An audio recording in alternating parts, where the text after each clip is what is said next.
We've been talking about this guy for the past couple of weeks. We knew about his existence through the different listings for the 2022 product lineups that we saw. This is going to be one of our future Transformers Hasbro Pulse Generation Select items. Let's talk about today our first look at Deluxe Class Transformers Generation Selects Beast Wars Kingdom Sandstorm. Based off of the old back in the day BotCon 1999 exclusive of Beast Wars Sandstorm. Now, for people that are wondering, what is this character? Why do we have this orangey colored Kingdom Scorponok repaint? What's going on here? So I'll give you a quick history lesson. It's quite an important character, actually. In a lot of different ways, even for people that might not be interested in Beast Wars, it kind of has a deep kind of history. So this character of Sandstorm this Beast Wars Sandstorm is not related to that of the Generation 1 character. That trademarking only happened because BotCon was trying to create a relationship with Hasbro, and Hasbro would always be like, hey, I know you're working on an exclusive that you commissioned from us. It would be cool if you used these trademarks. And of course, Sandstorm happened. I believe the original trademark name that they wanted to use was Quicksand. But of course, it's better to go with a trademarked name than something you're going to make up for yourself. So that being said, this toy happened, and that was that. And his story that was created, which was done by Simon Furman, which got that extra blessing from the Transformer world, was that before Primus created Cybertron onto himself and created the original 13 and everything like that, he created the Covenant. And the Covenant consisted of all these different Transformers or Cybertronians, or what, actually they wouldn't even be Cybertronians, well, transforming robots and stuff created by Primus that were based off of the astrological signs of Gemini and Scorpius and all of those things, and Scorpio, excuse me, and all those different astrological signs. So you had 12 of them. Now, of those 12, of the very first creations of Primus, only Scorpius, which later on became Sandstorm, has gotten a toy. So technically, this figure is the very first creation of Primus done in figural form, because all the others have never gotten toys. So already important in that kind of sense. Now, who is the Covenant? What is their purpose? Well, they were created by Primus to guard the Omega Point, because one day a grand final battle will happen there. And I don't want to spoil too much, but there's a whole story with Shokorak and everything like that, and you could go check that out online. There's many different ways to read it from the scanned pages back in the day of the BotCon material. Good stuff, good stuff, good stuff. But let's get to this toy. What's going on here, and how does it compare to, let's say, its original BotCon 99 version, and how does it compare to its Kingdom toy that it came from? So first, to compare it to its Kingdom version, so they took the Deluxe Class Scorponok from Kingdom, they gave it the toy-accurate head sculpt this time, instead of the show-accurate head sculpt. So there's one little retooling here that's done on it, just the head. Everything else, from what I could see, comparing it to the original, I don't see any other differences. The claws, the Cyber Bee, the feet, the crotch, everything. It's just the head sculpt that's brand new. The gang molding has done a fantastic job, but then again, all it really had to do was just pattern what the original 1999 BotCon Sandstorm had to do, which was just do the gang molding in specific areas. So like the purple that is Sandstorm's legs and the stinger were originally red on the Scorponok, and that was kind of the same thing with the original Sandstorm toy, although the original Sandstorm toy had a little bit of paint deco everywhere.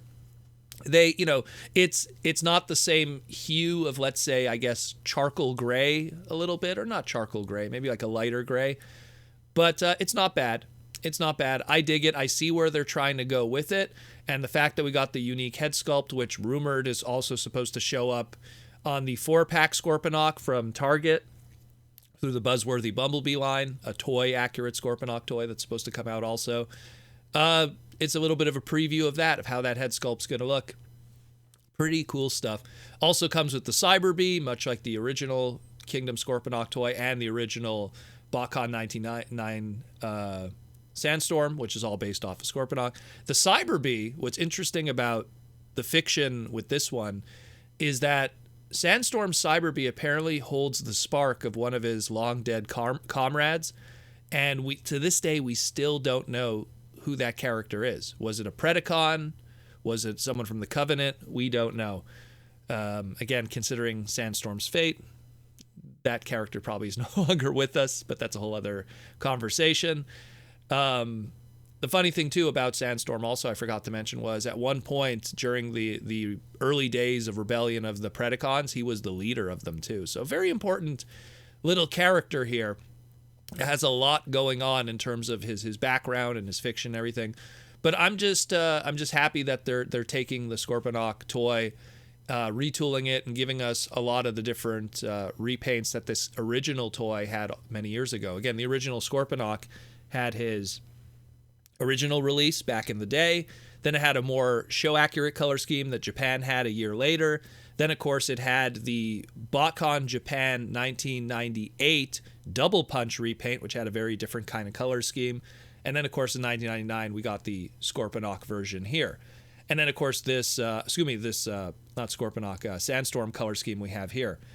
And the interesting about this Sandstorm color scheme is that, again, silly TF Wiki repurposing stuff.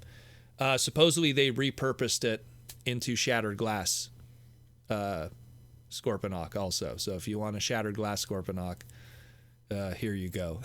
it's the Sandstorm colors. But whatever, there's so much of that silly repurposing when it comes to the SG that some of it you just can't take seriously. It's all just headcanon in a lot of ways. But that being said, still pretty cool stuff. It's the only thing that's kind of a shame we don't have a Silverbolt Fusor kind of mold that's been updated, because then this Sandstorm BotCon 1999 could have his partner that came out that same year in Windrazor, which was a repaint of Beast Wars Fusor Silverbolt. But I'm sure that one day will come. So I'm pretty sure, again, this mold, because now we got that new head sculpt on it, we'll probably see a double punch at some point. Again, we know the toy accurate color scheme is coming, so that's on its way too. It's going to be interesting to see what they do with this.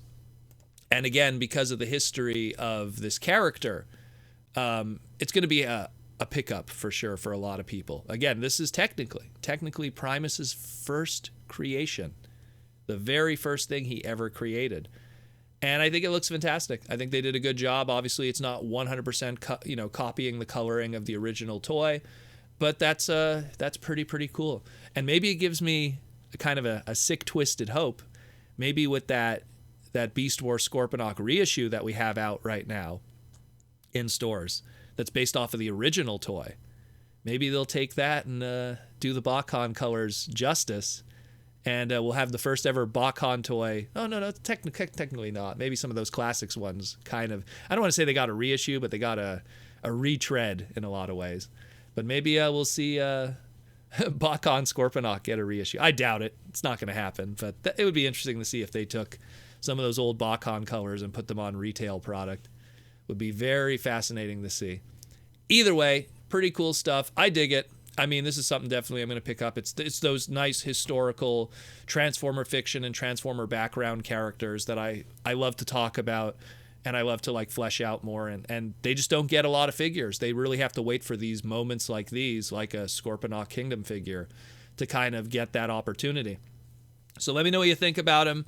Hopefully we find out when this guy's going to go up for sale. And yeah, we'll see. It's definitely going to be something Gen selects according to the listings. So keep an eye out, people, and get one of the members, actually the only member available, of the Covenant.